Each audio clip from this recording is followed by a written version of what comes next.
So before we start, let me help you to solve one of your homework problems that may be troublesome to some of you. And some of you came to me and asked this question on this homework that you need to show this commutator between C dagger nu C nu and C nu is given by minus C nu. And many of you have trouble because of this symbol over here, and you may think that this should be an anti-commutator instead of a commutator, right? So if this is the anti-commutator, and you could very easily show that this is true. Unfortunately and fortunately, this is not mistaken. This is correct. This is a commutator. Of course, you can also prove this anti-commutator between C dagger C and C is also minus C, but this is not the homework that I assigned to you. The homework problem is to show that this commutator is given by that. And this is actually important exercise. You need to remember and always remember this kind of a fermionic occupation number basis, namely you get only two possible occupation for a fermionic system, namely the empty state and single occupied state. So in other words, if you go upstairs, you can only get to the second floor, top floor, which is the second floor, and you cannot go further. And likewise, you cannot go further down to the basement. There's no basement. There's only the first floor, the second floor. That's all. And therefore, you immediately see that in addition to this anti-commutation relation that you're familiar with, and this is a key to this homework, C square nu and C dagger square nu are also 0. Okay, so let's just check whether this homework is actually making any sense. So let's just separate this commutator. As I mentioned, ABC, right? So by now you should be very familiar with this ABC commutator, which is A times B and C commutator plus A and C commutator multiplied by B.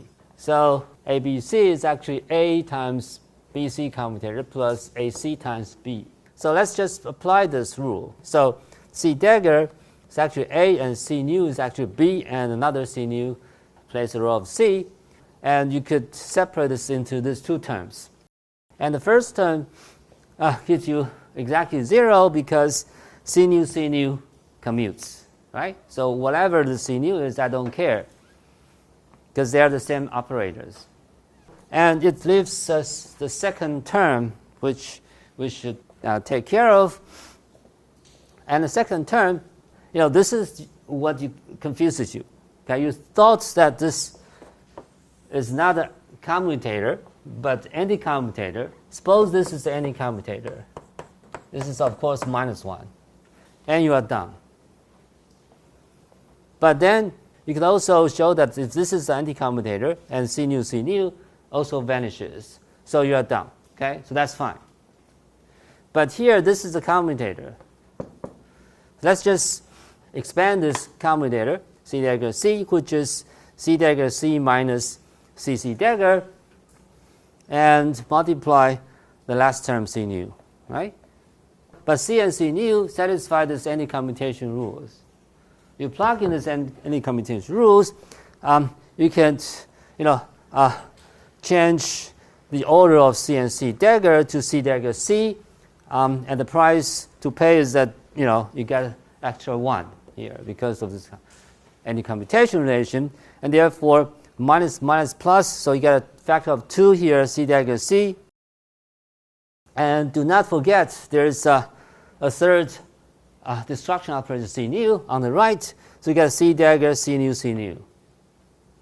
Okay, and minus C nu. So you thought that this is not correct because you get the extra term. So this identity is never true. But then you are wrong. Why? Because C nu square is 0. Remember that.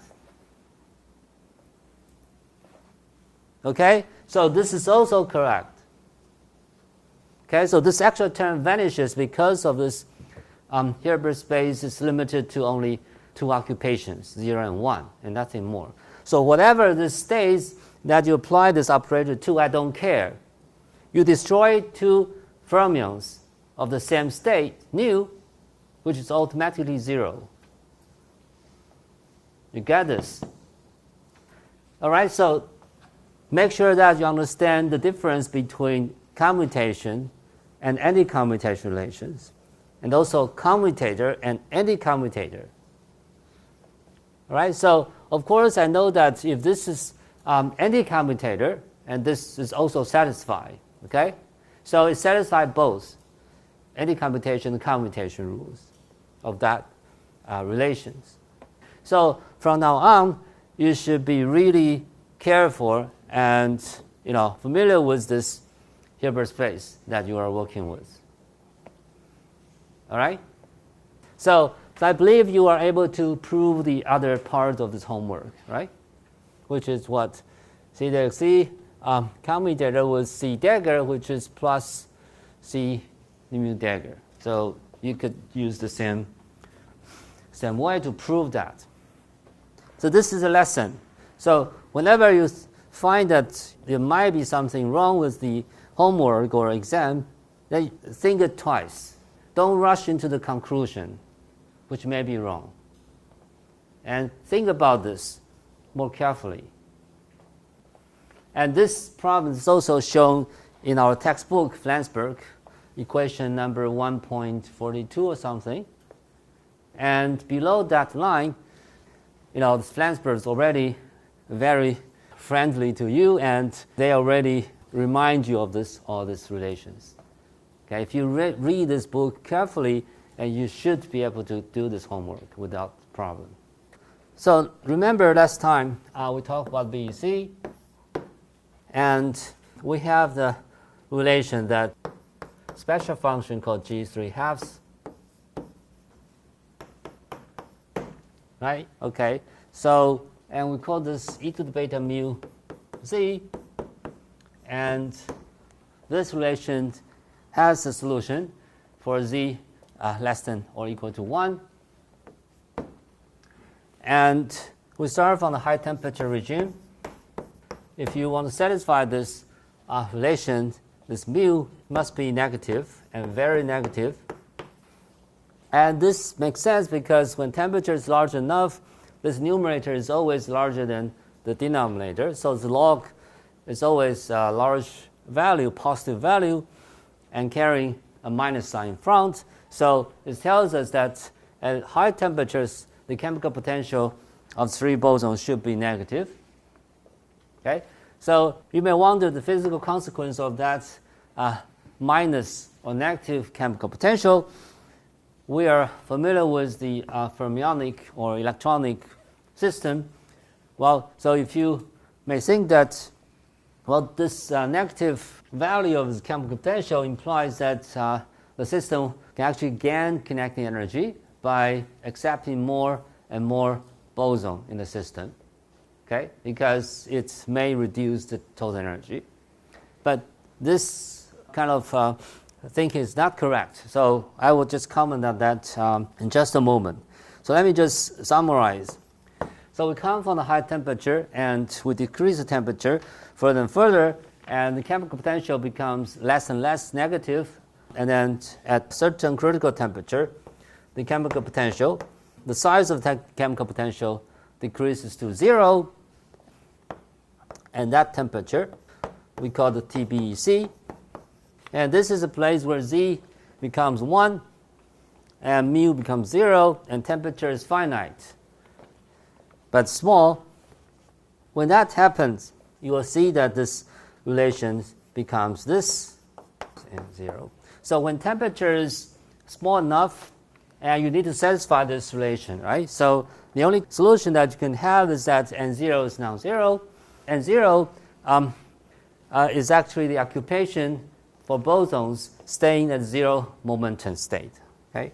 So N0 is the number of bosons, K is 0, or epsilon K is 0. And we call this number of condensed bosons. So we will go back to this just a moment, okay? Remember, we used a plot to illustrate this behavior of the chemical potential as function of temperature, and we know that right at Tc, chemical potential drops to 0, but if you come from the high temperature regime, and mu should be negative. Okay, so and this plot could be easily obtained numerically by solving this equation here. Okay, so this is nothing but just some kind of algebraic equation that you need to satisfy this by plotting these functions on both sides. Okay, so let's look at the interpretation of this negative chemical potential at high temperature. So at high temperatures, we know that bosons will get excited, right? So most of the bosons will stay in excited states. And so excited states for the free bosons carry kinetic energy, which is what? K squared over 2n, right? H bar squared. But you know that this chemical potential is negative, which means that if you add a boson here, then you reduce the energy somehow, okay? Because it takes negative energy. Okay, it's not positive energy. Okay, but it sounds appealing. However, this is not correct, physically not correct. Why? Because remember, they are free bosons, right? So they don't have the potential energy. The only energy they have is kinetic energy. Okay, and they are all staying in excited states. So their kinetic energy are always positive, which means that if you add one more bosons in the excited states, the system also increases their energy because the only energy they have is the kinetic energy, which are all positive. But then what does that mean that your chemical potential is negative? It only means that you need to satisfy this Bose-Einstein distribution, this constraint that you sum over all possible value of moment and state k, and this boson occupation, you recover the number of bosons. And then the solution of that equation at high temperatures gives you the negative value of the chemical potential. That's all. Okay, so it doesn't mean that the system will actually accept more and more bosons because it's take negative energy to add one more bosons. But then, go back to this reality here. When you add one more boson to the excited state, you actually increase the total energy because the only energy they have is the kinetic energy, which is positive. You get this? Understand that? Okay. But then we would actually go to the low temperature limit. When temperature is low enough, then you may have occupation of bosons staying in the zero momentum state, which is the zero energy state. And this is truly costs you nothing. Because if the boson state in the zero momentum state and also zero kinetic energy state, and they have no interaction, okay, there's no potential, only kinetic energy, and that kinetic energy is zero because bosons actually stay in the zero momentum state, zero kinetic energy state. And in that state, if this chemical potential is zero, it really means that if you add one more boson to the system, it costs you nothing. Why does it cost you nothing? Okay, what is the reason that in low temperature limit, when bosons occupy the zero energy, zero momentum state, and chemical potential zero, this implies that it costs you nothing to add one more boson to that system. Why? As I mentioned, or I already said that because the kinetic energy vanishes and there's no other energies at all. And if the boson stays in the ground state, which doesn't have kinetic energy, has no extra energy cost, right? So everybody actually rush into that ground state where kinetic energy is zero. So if I add one more boson here, the kinetic energy also zero, right? It costs me nothing. Okay, this is really the essence of the BEC, that the bosons like to stay in the ground state where there's no kinetic energy. And in that region, temperature should be very, very low, lower than the TBEC, so that there is a macroscopic number of Bose condensed particles staying in the zero momentum state, where if you add one more bosons to the system, it costs you nothing. It's really costs you nothing because the kinetic energy is zero. And therefore, to satisfy this equation at low enough temperature, lower than TBEC, you must assume that there are some number and zero. That number is the number of bosons that stay in the zero energy state.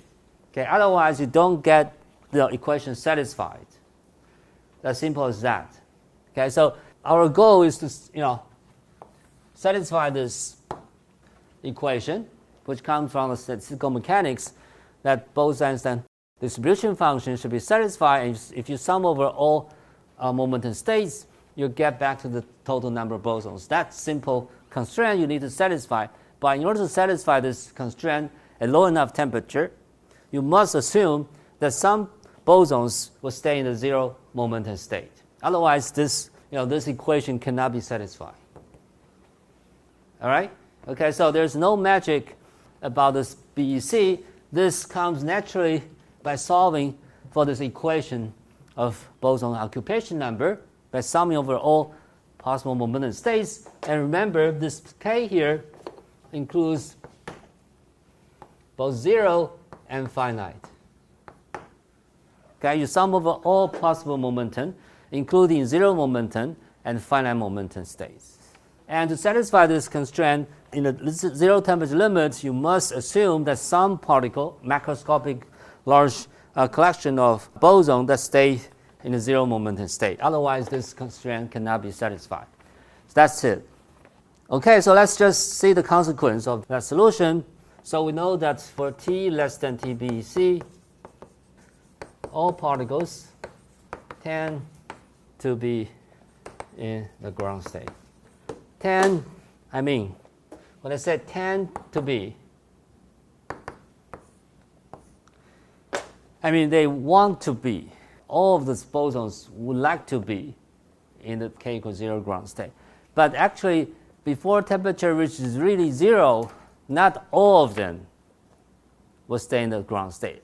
And for example, when T is less than TBEC, maybe just say 1% of bosons get condensed, but 99% of the bosons still stay in the excited state. But as you keep lowering the temperature, and the percentage of this condensed boson will increase, and the non-condensed bosons will decrease until we really reach the zero temperature limit. Maybe 99% of bosons are condensed, and only 1% non-condensed. Okay, but the chemical potential is always zero below Tc, all the way to zero temperature. And the reason why there's a percentage change between this condensate part and non-condensate part is precisely because, of course, again, the most important equation here is this equation, that you need to satisfy this.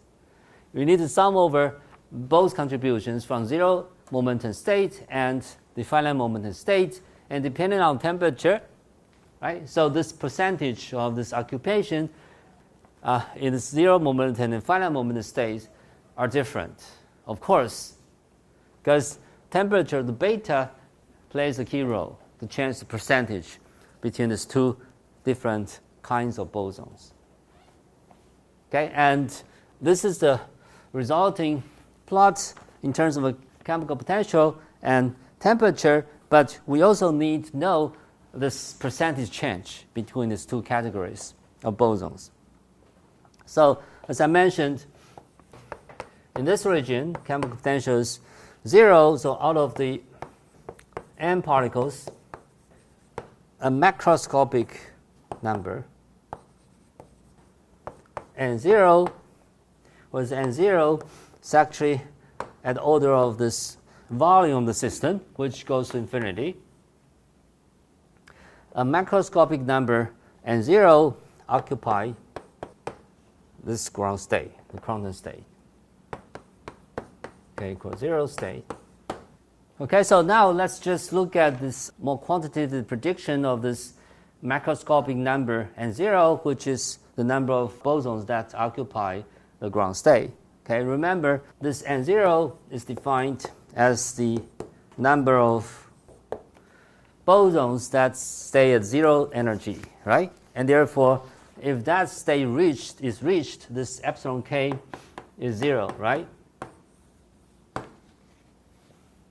Okay, and go back to this constraint here. In that case, if I have then 0 bosons which stays at 0 momentum state, and if I sum over all such bosons, I should get n0, right?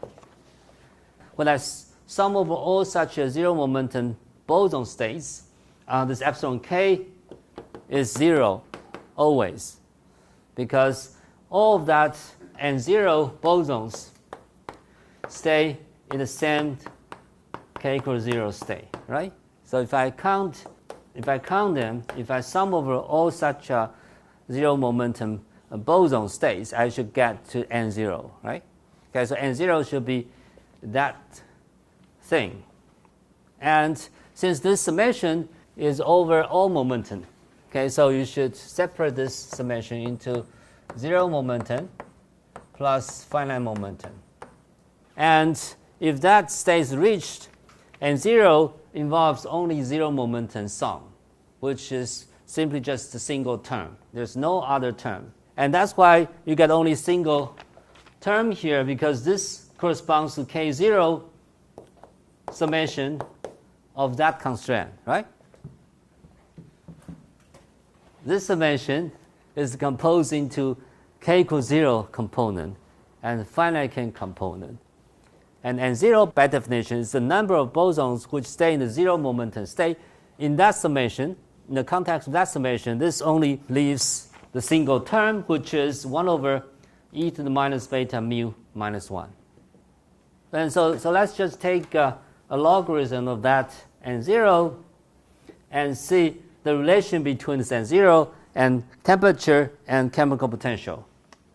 Okay, so if I simply convert this relation by taking the logarithm on both sides, I get mu, which is minus kb t times log 1 plus 1 over n0. So you simply take the log on both sides of this constraint, you get this relation. That's mu is minus kb t times the log 1 plus 1 over n0. Okay, but you know that n0 is actually macroscopically large. So n0 goes to infinity, roughly. Okay, and this is 1 over 1 minus infinity, which is log of 1 plus x, where x is actually small.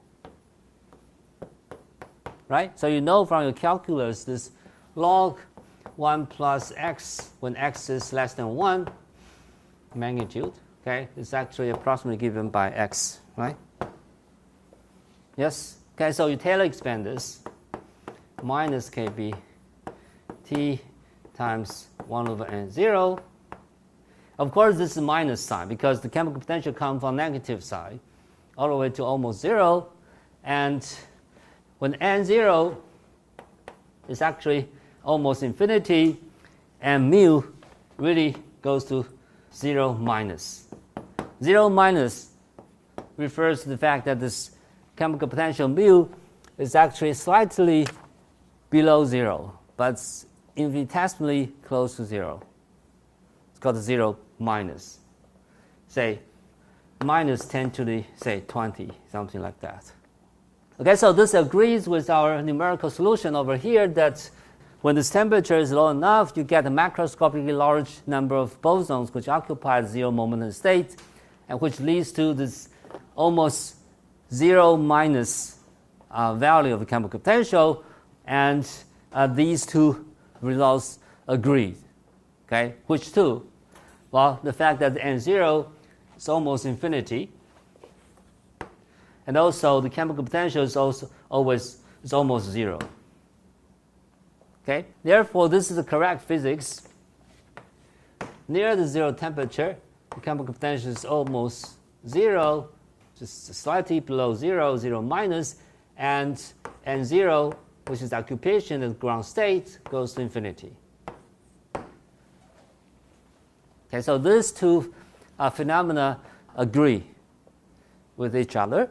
They are consistent, and they represent the true physics of BEC, where the chemical potential is always 0, and the number of ground state bosons is actually huge.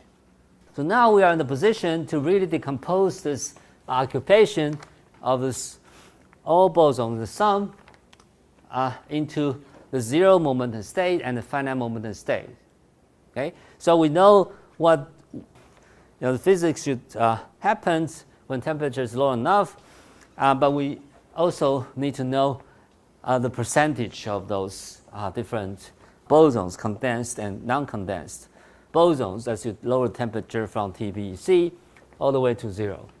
So the percentage is actually changes dramatically if you lower the temperature, and at some point the majority of the bosons will stay in the BEC and minority will be the excited state. And TC or TBEC is a temperature that you start to have this macroscopic large number of bosons which stay in the zero momentum state. Okay, so this physics is clear.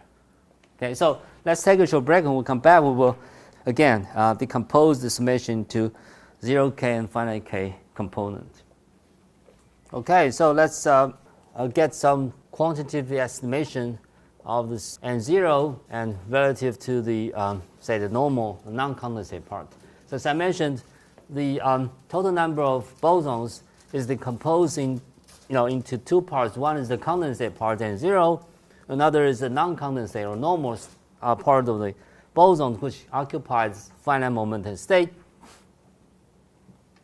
But remember, once we have N0, the temperature should be low enough, lower than TBEC, and in that region, the chemical potential is always 0. So we forget about the chemical potential, and therefore the finite momentum component of the summation, mu is also 0 here. Okay, so mu is here and there, mu is 0 everywhere. So there's no mu. Okay, and we could very easily just convert this summation over a finite momentum component in terms of an integration over the x, where x is dimensionless energy. Remember, the square root of the x that comes from the density states of the free bosons. Okay, so you get this kind of a little bit horrible integrand here, e to the minus x, square root of x divided by 1 minus 1 e to the minus x. But then you could manipulate this integration over x and prove that this is nothing but the product of the two special functions. One is the gamma function, another is the Riemann zeta function, remember that. And the gamma function is gamma 3/2, which is square root of pi over 2, and this c 3/2 gives you this number, 2.612. So then you can combine this prefactor here in front of the integration, also this 2.6, you get n, or number density, is given by N0 plus N normal, okay, where N normal is a function of temperature. And of course, this little n, the total number of bosons, is actually fixed at whatever temperature is. But if you add them two together, N0 plus N normal, you should go back to the total number, which is conserved. And therefore, you could take the ratio between the N0, which is the condensate part of the boson number, and divide it by the total number of boson density, okay, which is 1 minus T over Tc to the power of 3/2. And this is a very important prediction that for free bosons, once temperature is low enough below Tc, and this percentage of a condensate part of the boson increases as you decrease temperature. So when temperature is 0, T is 0, and N0 over N is 1, which means that all bosons are condensed. But if T is less than Tc but greater than 0, between 0 and Tc, and there's a percentage of the bosons that are condensed, and there are other percentage of bosons which are non-condensed. And therefore, we could really make such a plot very easily This is n, this fixed, but n0 T over n.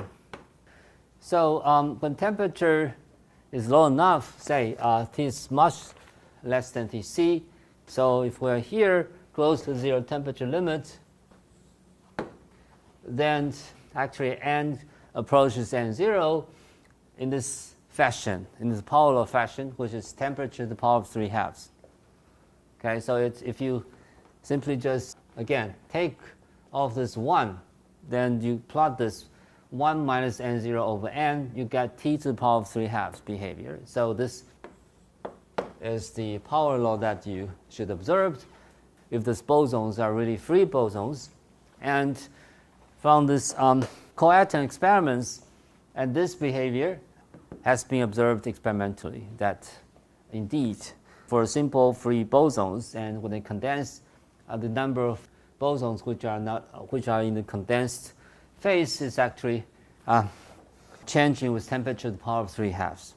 So let me write here. So T less than Tc, a macroscopic number of boson n0 condensed, and for T larger than Tc, n0 is actually 0. All bosons excited state. Just summarize this result in terms of second quantized fields.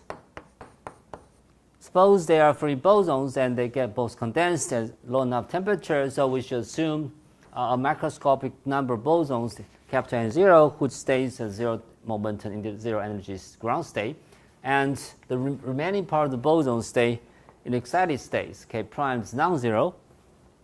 And if you sum over all these parts, condensate and non-condensate parts, you should go back to this number, or in terms of a number operator. And in some cases, we could very conveniently rewrite this N0 operator as B0 dagger B0, B dagger KB, where K is finite. Since if you take the expression value of this number operator, you should go back to this number of bosons, right? Okay?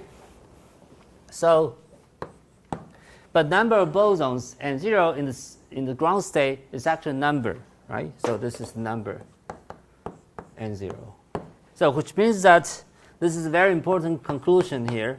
In the BEC state, since average of B dagger 0 B0 is actually a classical value N0, and the only way that this could be satisfied is that this B0 operator, if you take the expression value of a single boson in a ground state, in the BEC state, you get a square root of N0. Because this tells you that both B and B dagger should be the real valued number. It's not the operator anymore if the bosons are in the BEC state. The boson operators reduce to a number, the classical variables, a number. And that number is actually square root of N0 times square root of N0 is actually N0.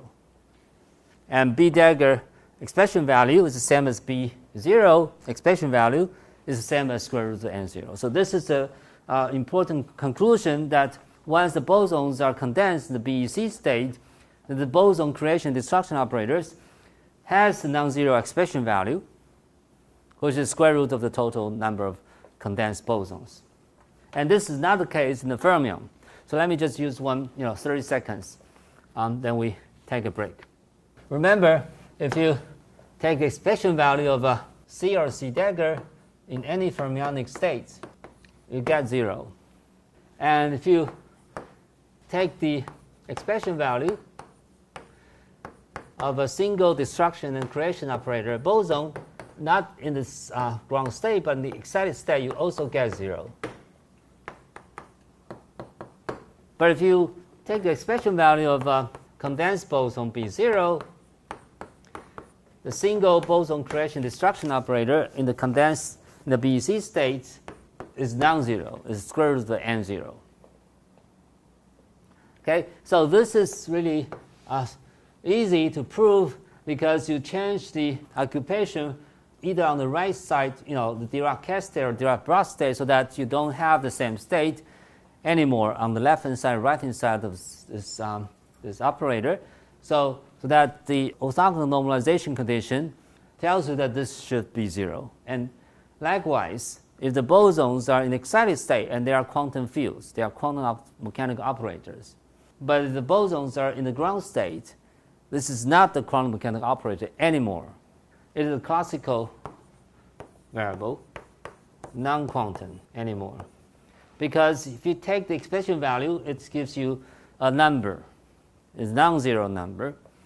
So if there are quantum mechanical operators in fields, like in the fermion case, in the boson case, you also change the occupation number on either the Dirac-Broglie or Cas state, and by orthogonal and normalization conditions, this also vanishes. And this is a very special case that when bosons in the BEC states are these operators that creates or destroy the single condensed bosons is a classical variables, the classical numbers called C number. C number is actually called commuting number. Refers to the fact that when you commute this, the B0 with any other operator, this is 0 because B0 is not the quantum mechanical operator anymore. It's called the C number, commuting number. C refers to commute. So it commutes with all the quantum mechanical operators because it's not the quantum operators anymore. It is just a classical number. Okay, I suppose that this is something that you haven't studied and learned before, elementary level of the solid state and also quantum mechanics. So we have a new types of bosons, fields, which are BEC bosons, and they are C numbers, and they are classical numbers. Okay, so let's move on to the new chapter, which is the phonons in solids. So we already introduced these ideas of phonon as quasi-particle in the context of a harmonic oscillator. Remember, a single harmonic oscillator could be second quantized in terms of the creation and destruction of a single boson. Okay, and that single boson is actually what we call phonon in solid state. Okay, so remember, in solid state, we have many, many ions, and ions can vibrate, and the ion potential is given by this kind of shape that if they are really far away from each other, so they don't feel any potential, but as they get closer and closer, they have some attraction. But if they really hit on each other, meaning their distance is really, really tiny, they feel repulsion. And again, so that the potential between ion and ion is actually increases rapidly if they really get too close to each other. Okay, so we know that all the solids that we can feel and experience in nature is actually they are stable, okay, materials, and they don't collide, they don't collapse, and they form the periodic arrays of ions and atoms. And so meaning that in all this natural found materials and solids, this ion-ion potential is actually at a minima point of this potential profile, or very close to the minima point, so that there's a little bit fluctuations like this relative to their equilibrium position. But these atoms or ions are not too far away from their equilibrium position, because if they go too far, they will slide down back to this minimum point, so that this will stabilize our natural world, that all these materials that we can find in nature are stable. And the reason why they're stable is because all these atoms, ions, stay close to the minimum or equilibrium position. But if you increase temperature, these atoms, the ions, are not standing still. They will vibrate. So they will vibrate relative to the equilibrium positions slightly, but if you increase temperature further and further, this vibration becomes larger and larger, so that you'll get more thermal effect.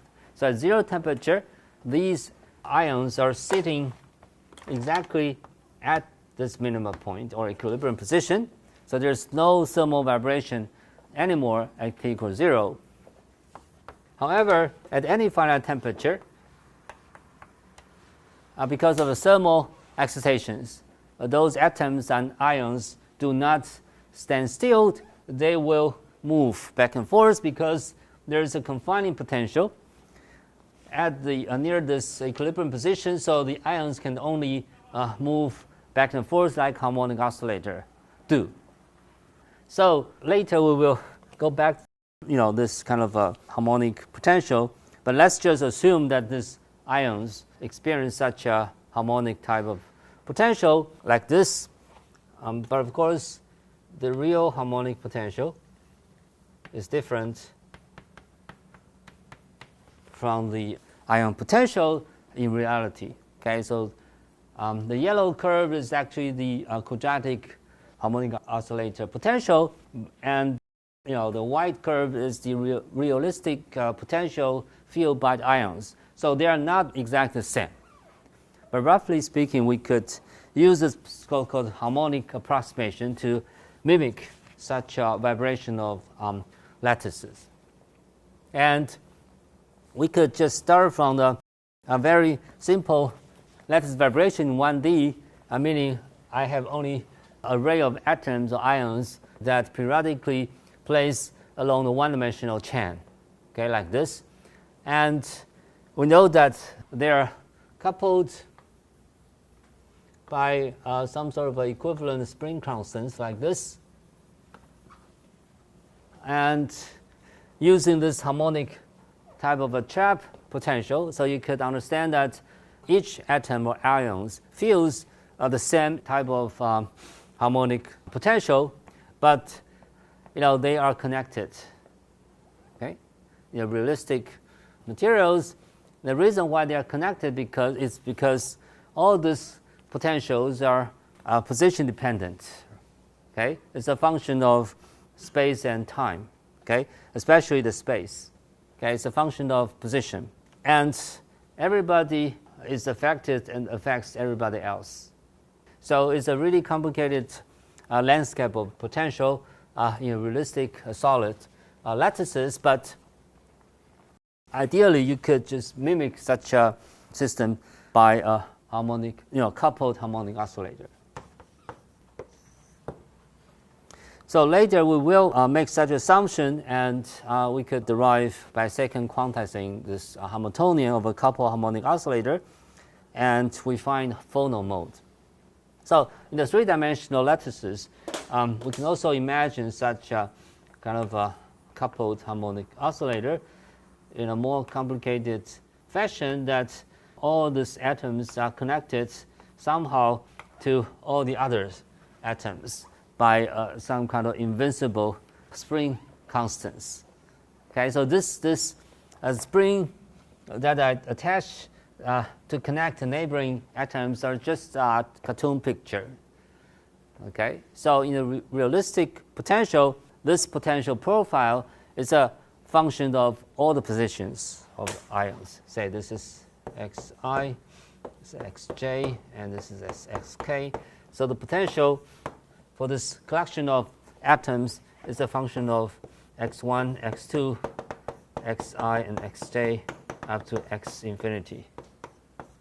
However, we know that since they are stable for each ion positions, there's effective harmonic trap that stabilize those atoms. So imagine that you have many harmonic trap near this equilibrium positions of all these atomic positions. Okay, but they are in general connected to each other because this is a complicated potential, and we cannot guess precisely this mathematical form of this harmonic potential. But the DFT, or density functional theory, can actually have the educated guess of such a potential. So the Hamiltonian of such a one-dimensional phonon consists of the kinetic energy term plus the potential energy term. As I mentioned, the potential energy term involves everybody, and we could use the harmonic approximation to approximate such a complicated potential term. And by Taylor expanding this potential as a function of positions, as a multidimensional minimization, and we expand this near this equilibrium position where the first derivative of the potential vanishes. So we simply just Taylor expand. And we know that the first order term vanishes. That is because, around the minimum point, the slope of this function is 0. And we keep up to the second order in the displacement. But remember that this is coupled harmonic oscillator. So each atoms or ions vibrate in a different way. So you can imagine this n degrees of freedom. So each atom actually vibrates on its own, but they are not independent motions. They are not doing independent motion, and their motions are interconnected by all this, the springs marked by blues. And this is true because you could really see this coupled nature of a harmonic oscillator from this derivative, the second derivative term of this potential with respect to this small displacement YL and YL prime. So in general, this is a complicated function of all this displacement vector y1 to yn. And when you take the Taylor expansion or take the derivative second order, so what you do is actually take the second derivatives v with respect to this YL and YL prime. So L and L prime could be the same or could be different. Okay, so L could be the same as L prime, and L could also be different from L prime. So in general, you get many terms like this at second order. So it's not just as simple as single harmonic oscillator. They are coupled harmonic oscillator. So it's not just a one term. It's a matrix. It's consisting of many terms. And you could keep expanding this potential profile up to the third order in small displacement YL. And we will come back to the third order terms. And the second order term is called harmonic potential or harmonic approximation. And we will study later that this n-harmonic term or the third order term plays a very important role to reach the thermal equilibrium called n-harmonic third order potential. So in realistic solid state systems, we need both the harmonic and n-harmonic term. And to get photon modes, we need harmonic term. But to reach a thermal equilibrium with the environment, and it is only possible if we include the third order term, which is the n-harmonic term. And the n-harmonic term will lead to the so-called phonon-phonon interaction. And we will come back to this just a moment. Okay, so, and then these two terms are the most important terms in our study. So let's just look at the harmonic term, which could be written in terms of matrix form. Remember, this is a complicated matrix element, and we don't know exactly what this matrix element look like, but roughly speaking, there are some constants. We can construct such matrix elements of such a harmonic potential, where each of the matrix elements is actually the second derivative of this potential with respect to YL and YL prime, when both displacements are tiny.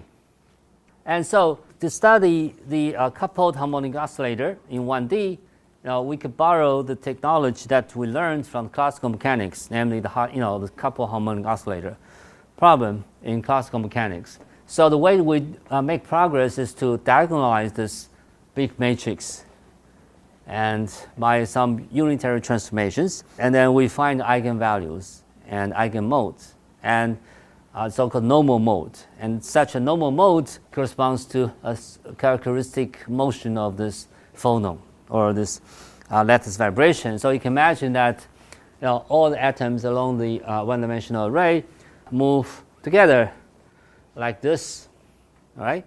And they can also do this against each other, so they can vibrate against each other on neighboring atoms. And these are the typical normal mode vibration or vibrational mode that we can find in this coupled harmonic oscillator problem. But we will see that in just a moment. So let me just repeat this term. Okay, so we can try to diagonalize by a unitary transformation, which we call T or T inverse. T or T inverse is the matrix which allows us to diagonalize this big matrix. So Q is the label of that matrix, the T matrix, and it also represents another degrees of freedom, and usually we call this momentum variables or wave number or in Fourier space. So the simplest example of such a matrix T, which serves as the important matrix which diagonalizes matrix, is the Fourier space or the Fourier transformations. So the idea is that we apply some unitary matrix on both sides of this potential matrix, and the hope is that we could diagonalize this matrix so that at the end of the day, this matrix is diagonal. So the non-zero matrix elements appear only along the diagonal, which we labeled by Q1, Q2, up to Qn, and all the other matrix elements are zero. So this is our hope, and we don't know whether this will work, but it should work in principle. So if this works, then we could use that basis which diagonalizes harmonic potential, and we plug that matrix back to this kinetic energy term, and we could diagonalize both the kinetic energy and potential energy simultaneously, and we find the eigenmodes. So that's the idea. Okay, so then we diagonalize the Hamiltonian, which is kinetic energy plus potential energy, and then we find eigenvalues and eigenvectors. We find a normal mode, and we define the phonons. Okay, so this is the line of thoughts that we should take this path to get what we want. So let's take a short break. When we come back, we will start to diagonalize the potential energy term. So you could read the relevant chapters in Flansburgh, and also it appears everywhere. So you could easily find the corresponding section chapters in all the references that I listed. So remember, by second quantization approach, we could define the phonon energy and phonon vibration and so on and so forth, and we will get something new and different results and more, I should say, relevant for the experiments compared to the simple results that you could append in introductory level of solid state, where these results could be also obtained. Some simple results could be derived from the classical, semi-classical picture. Okay, so we derive everything purely quantum mechanically. So without second quantization, you can only derive some results, but not very accurately, and also you cannot understand many of this quantum many-body phenomena without second quantization approach. Okay, so this is the key. So without second quantization, you cannot understand some very important part of your introductory level of solid state. Okay, so this is the reason why we need to take the pure quantum mechanical treatment, because this is the quantum many-body phenomena. Great, so let's just do it. So suppose we have such a matrix T, which allows us to diagonalize this matrix B, the V, then we could do it symbolically. We pretend that we could do it. So I can insert that unitary transformations anywhere I like.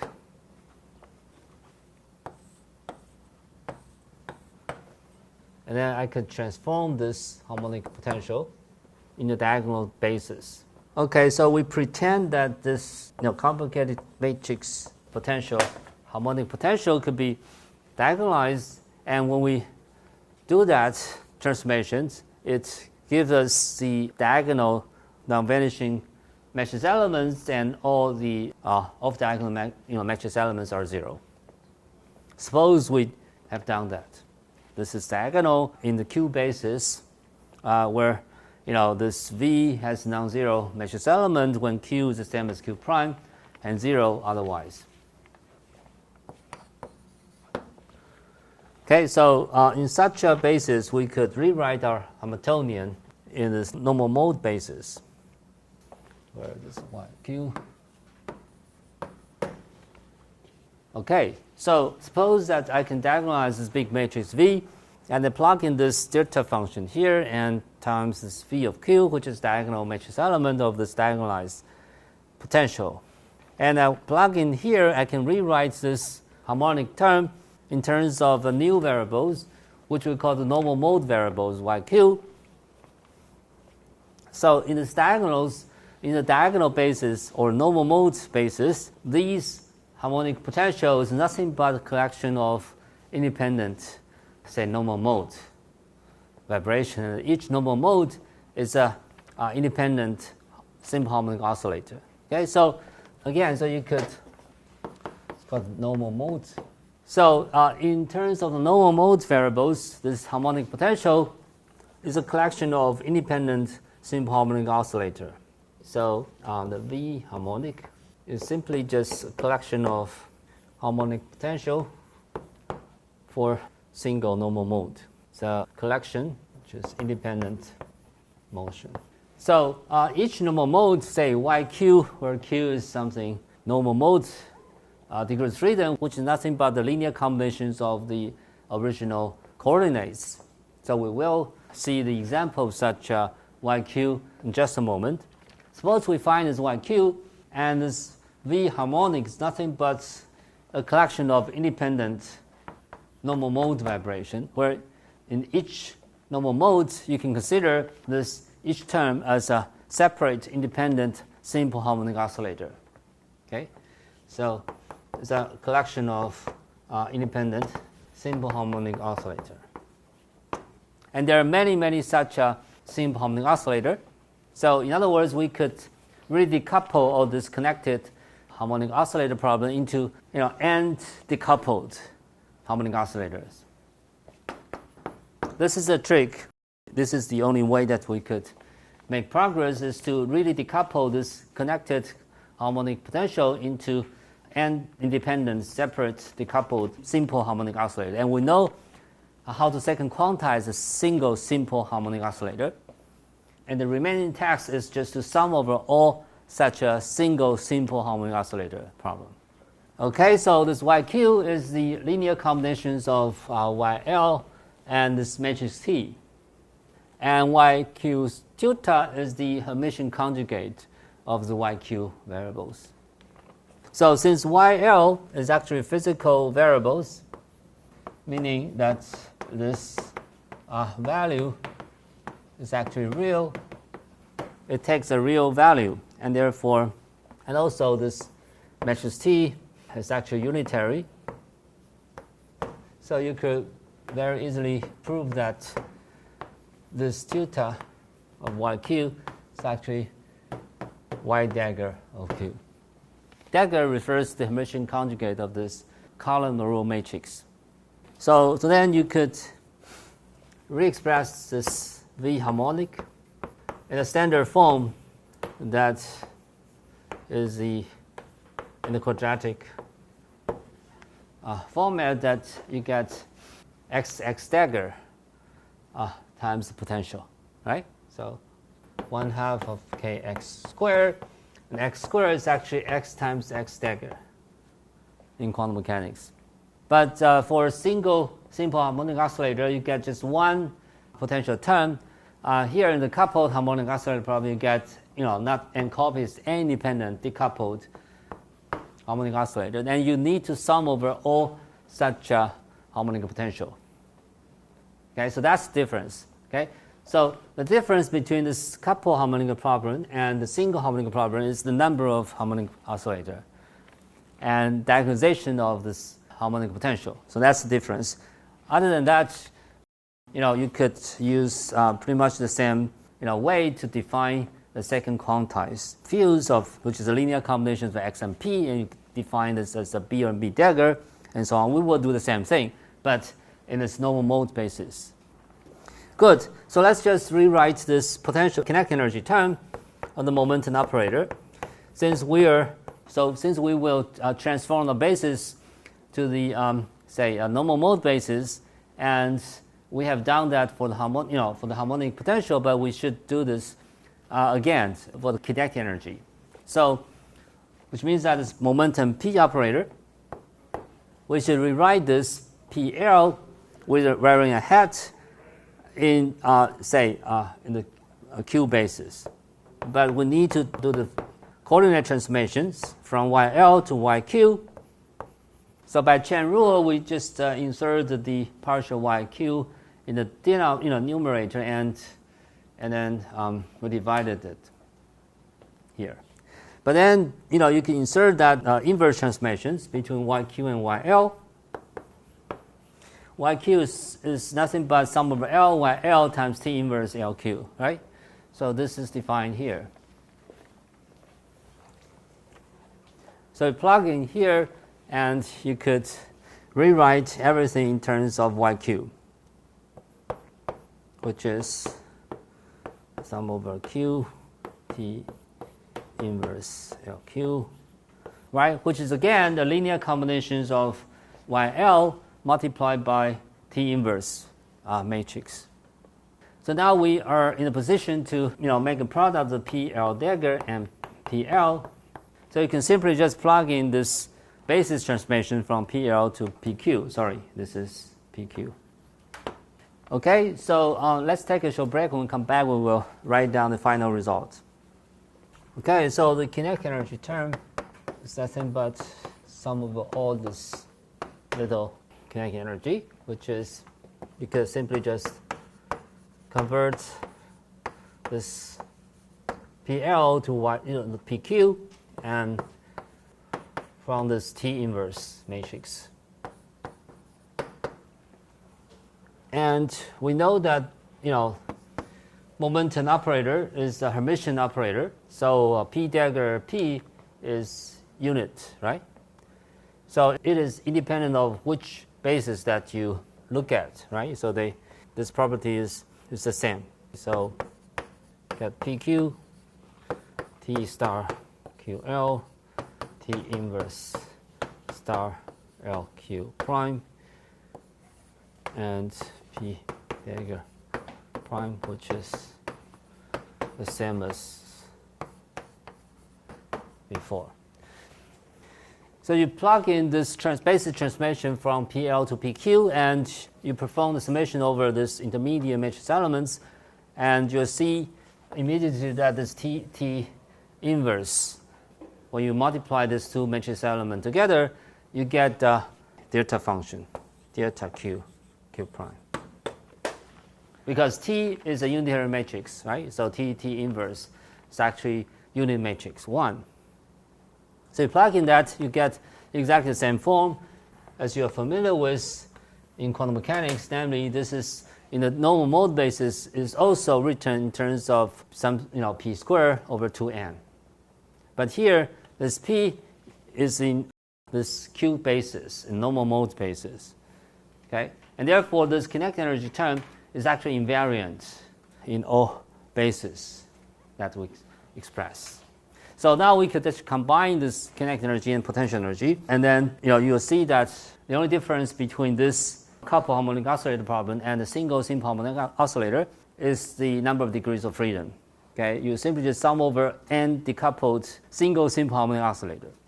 Okay, so I guess that's it for today, and next time we will continue deriving this second quantized form of a coupled harmonic oscillator in 1D.